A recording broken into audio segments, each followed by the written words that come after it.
Your brain is the most powerful weapon in the world.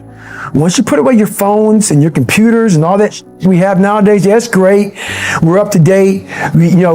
But your brain is the only thing you have when you're going through depression, when you're going through hard times, when you're going through death, real life. You can't Google that, man. You're alone. You're alone. You may have a shrink you're going to, you may have a best friend you're going to, but there's 24 hours in the day where you're alone in this brain, and your brain is talking to you in all kinds of ways, and it wants to control you and pull you in these different pockets. If you can't control your own brain and your brain controls you, you got to tell your brain where you want to go and how you want to go and how you want to get there. You got to control it. If not, it's over. What existed for me was, okay, man, how am I going to make this work? And all I knew back then was hard work. The only way anything gets accomplished. That's all I heard back in those days. You got to work hard. You got to work hard. I'm not getting I can't get this paragraph. I can't remember what the f***'s in this paragraph to pass this test to get in the military. Read it again. Still not getting it. Read it again. But if you're not getting it, write it out. And that's how I started learning. Okay, well, I gotta write out everything I do. And then write it out again, and write it out again. And guess what happened? I got it. I can't swim. I'm negative buoyant. Go back again. I can't swim. Go back again. Go back again. Go back again. I got it. I realized if I keep going back and going back and going back until the just becomes, your mind will say, okay, we're going to figure it out, because he is not going to stop. It's not like I'm going to try one more time. No, it's just like alarm clock goes off, boop, we're going back. I can't read right, we're going back. I gave myself no way out, and my mind realized that. They said, okay, we're going to adapt and overcome now. Like a lot of people say, trying hard. Your mind knows, man. It knows this guy's bull. Man, this guy's lying. There's no truth behind it. When I was in Navy SEAL training, people go, how were you there for 18 months? The program was only 6 months long. You were in 3 hell weeks in 1 year. No one's ever done that. How did you do that? I talk about the new norm. When I lived in a $7 a month place when I was growing up for a short period of time, I loved it. I didn't know any different. That was my norm. Once we moved out of that place, we moved to a $236 a month place. I was like, I never want to go back to that little piece of shit.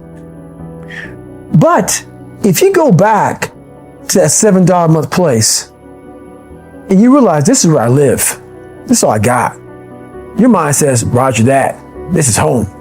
So when I was going through Navy SEAL training for 18 months and going back through all the hard parts over and over again, I told myself after the first time, I knew it was gonna be a long journey there. My body was breaking down. It was just how it was going on. I said, you know what? This is my new norm. So my mind said, it's like going to work. Like you go to work, you put your suit and tie on. I go into suffering every day.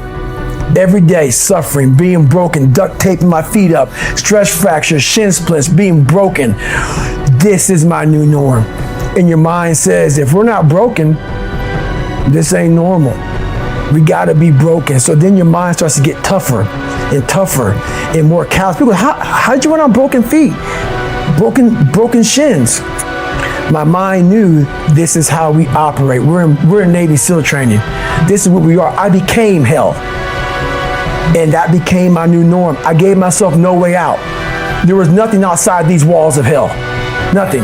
I love God, but for a short period of time, I became the devil, because that was hell.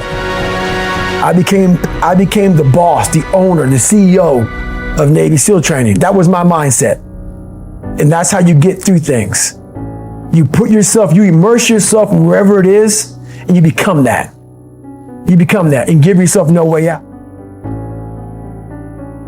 When I was 297 pounds and I was fat as hell trying to be a Navy SEAL, the scariest thing in the world to me, even to this day, was that could have been the rest of my life. I thought then I was trying hard. That's the scariest thing in the world. I thought then 297 pound, working for Ecolab, spraying for cockroaches, making $1,000 a month. I thought that was me at my 100% potential. Come to find out, a few years later, I wasn't anywhere near that. 106 pounds less, graduated Navy SEAL training, went on to do all these other things. Looking back on that, that was me trying hard. That's why people gotta understand what is in us. We have no idea until we start trying hard. And I mean really trying hard, where you're obsessed with, hey, this is my new norm. My new norm is that, wow, this isn't always fun. It's not always meant to be fun. And that's when you know you're trying hard. People hear my story and think this guy is sadistic. I realize how the brain works. I figured out how the brain works. I'm a scared kid, and that's what gives me so much power. I had no foundation, and I built this off of just researching the mind. The feeling you get is basically invincibility. You realize that you can't do it all the time. When you need to do it, I know I can go to a place that I can live in. And when you know that you can run on broken legs and you can do certain things that a lot of people can do, but they're not willing to do, this power, this sympathetic nervous system of fight or flight, and you're fighting, it gives you this charge of energy of when you're sitting there at 3:30, 4 o'clock in the morning and you're duct taping your feet up because they're broken, and you're doing it by yourself, and you're going through arguably one of the hardest training in the world. And these guys, most of them are healthy, and you're going through it broken, and you're already at a disadvantage, but you're still there. You can feed into that and tap into that for a lot of power. But if you look at it, well, I'm broken, man. I'm not gonna make it. But if you look at it as, man, I'm broken and I'm still here. And I'm fighting, and I'm gonna find a way to get through this because I have no other place to go. It gives you a lot of power. When things start to suck really, really bad, my brain and a lot of people's brain, they don't go to your dad beating you up. Your brain says, we gotta get the out of here. This is miserable. So anger goes away a lot of times when you're suffering because your brain just says, we gotta run. We gotta go. So that anger is not popping up saying, oh, I'm gonna show them. I'm gonna show those people. No, there has to be a much deeper. When I say deeper, it has to be down to mineral soil. It has to be down to that nice mineral soil where nothing can burn. You can't burn dirt. So it has to be down that low that literally is something in you that's at the core of your soul. But you don't find it unless you spend a lot of time with what you want to be in life. I can't give that to you. Right. You can't give it to somebody.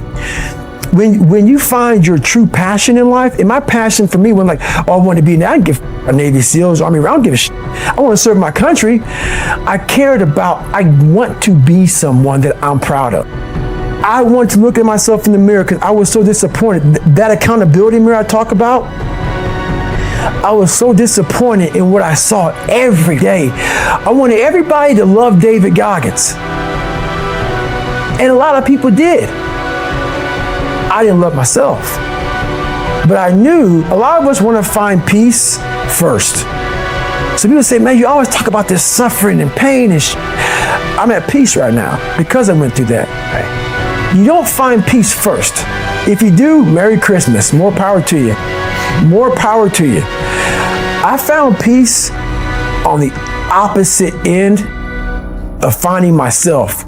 And no one really finds themselves without going through trials, tribulations, suffering, accountability. And accountability is suffering. Being accountable every day for doing right for yourself, for the people next to you, it's miserable. It's hard.